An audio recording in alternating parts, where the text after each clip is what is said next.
evening, this is SeaMedia headlines for today's news. Creativity of the digital age is coming. First aid kit for band and reporters from Redhead Radio talkfest. Media trip of University of East Anglia in Belgium.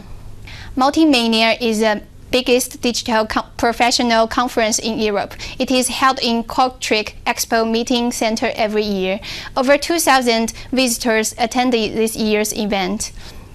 At events like this, you can find out more about advanced digital technology devices and ideas. The hotspot of the digital professional, that is what Multimania is called like. It's a free fair with dozens of workshops, every year more than 2,000 visitors. New this year, even communication managers are invited. Het is zo dat apps en allerlei digitale toepassingen zouden niet werken als zij niet in een ruimer verband, in een ruimer kader, in een ruimere campagne zouden passen. En wij willen hier een aantal inspirerende voorbeelden brengen uit de reclamewereld of uit de communicatiewereld in het algemeen, van geïntegreerde communicatie, maar die tegelijkertijd vernieuwend is. One of them is Bob Madou of the Royal Soccer League. He invented an interactive campaign which gave the Red Devils a boost. A campaign with challenges for soccer lovers, and if they succeed, the players also had to do a challenge. Het komt er eigenlijk op neer dat we van een klassiek verhaal, van een activatie tussen de spelers van onze nationale ploeg en van een ander nationaal team eigenlijk een ander soort competitie opgebouwd hebben, namelijk één tussen onze fans en onze spelers. We hebben dat geprobeerd om op een ludieke manier te doen. En zowel die dingen die de fans deden, als die dingen die de spelers als tegenprestatie deden, om die een beetje uit te vergroten en te tonen aan iedereen. Other speakers are Raoul Maris and Hans Kerkhoff from Ardooien. They solve daily problems with humor. For instance, this machine that takes away the annoying noise of a smartphone. Tja, de eerste die het goede voorbeeld geeft. Jij bent de leider. We hebben een leider, dames en heren. Ja, we hebben daar iets op bedacht. Een blok eigenlijk waar je je telefoon insteekt. Maar die dat op een ludieke manier doet. Je wordt er namelijk voor bedankt. Op een geestige manier, je steekt je telefoon erin en er zit een stem in die op een grappige manier jou eigenlijk bedankt en motiveert om je cellfoon af te geven. Multimania last Monday and Tuesday in Kortrijk Expo. Dank voor je smartphone. Jij hebt duidelijk power. Redhead Radio had a talkfest for both journalists and bands at the Theatre of Kortrijk on Monday, May 13th. Echo Doister from Studio Brussels and Sophie Little from BBC told us how to survive a music interview. The projects SeaMedia Howest, IC Music De Kroon, Music Center Track and Grunfik came together to create the Redhead Radio Talkfest. The event is a reaction to the many music interviews that go wrong or lack content. By bringing two experienced radio presenters together, Radio Redhead wants to give tips and tricks about how to interview bands. We brought together a radio persona from the UK, Sophie Little, with red hair.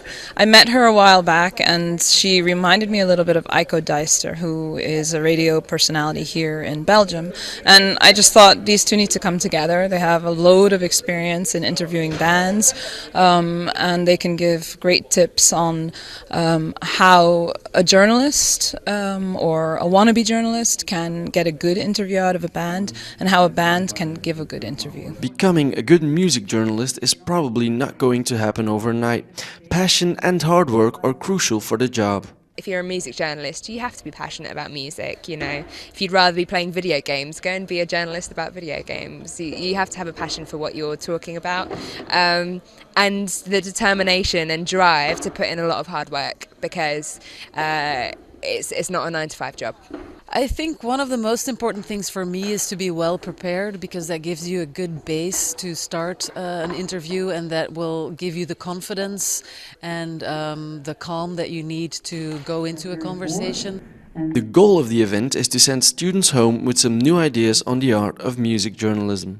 I'm hoping that some people will go away a bit motivated to perhaps try different things next time that they interview someone, or maybe, you know, just have one idea from the whole night that they didn't know before. That would be great. One idea or multiple ideas, the students definitely learn something. The main tips that I will keep in mind is never ask what, but why. Don't ask obvious questions. I think that's the most important thing. Prepare more and to contact the right person. Musicians are people too, and they're human, and you don't actually have to be super nervous to interview them, and just try and be yourself and stay calm. Radio Redhead did not only stimulate students, also people with experience in music journalism were inspired by the event.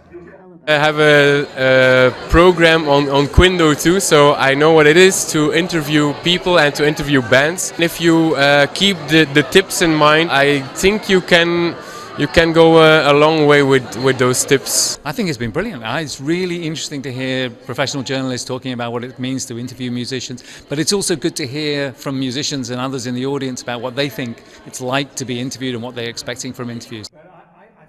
Media students from University of East Anglia visited Belgium for an academic trip from 13th to 17th May 2013. During the 5-day study trip, the students had a comprehensive coverage of media study, which included the Multimania conference, the Redhead festival in Kortrijk, and bridging the EU-Asia media gap panel in Brussels.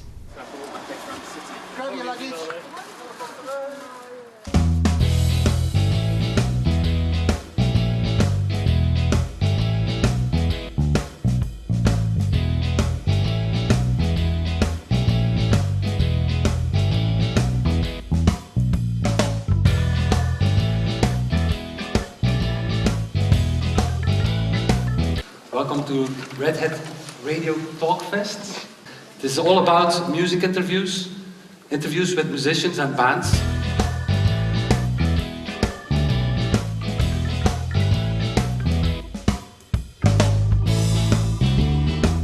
Bye-bye.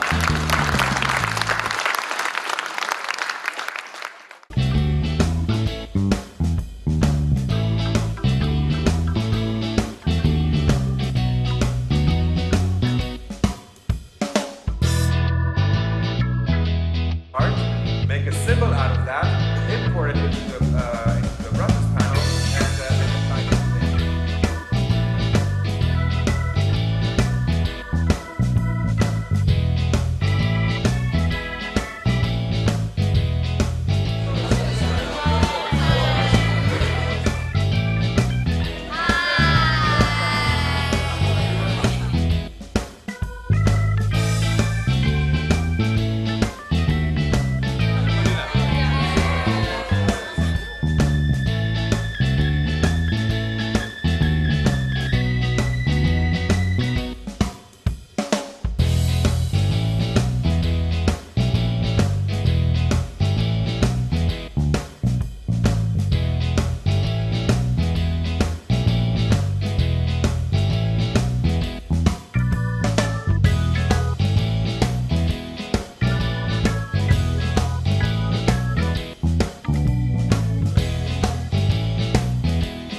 In order to better understand the function and the foundation of the European Union, students from China traveled 1,000 miles to visit the First World War Memorial. From this activity, the students look back at the human history and realized the importance of international cooperation.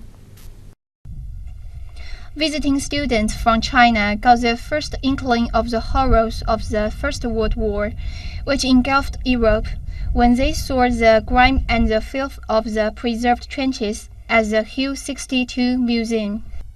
Thousands of soldiers from opposing sides died fighting here, as the battle surged backwards and forwards for the entire 4 years of the war. The extent of the horror becomes apparent on a visit to a war cemetery, such as this one at Linsenhoek. There are 11,000 graves. Chinese students were surprised to find their own compatriots had also died in the conflict. The worldwide nature of the war is clear at Meningate Memorial. There are over 50,000 names recorded here from all corners of the globe. It's still a place of worldwide pilgrimage. My name's Bronwyn and I'm from Adelaide in South Australia, and I'm laying a wreath to commemorate my two great uncles who died on the Western Front. So one of my uncles was in the first landing at Gallipoli on Anzac Day, and then he transferred to the Western Front and was here for almost 2 years. So we've come from Adelaide to find one of their graves and commemorate their service.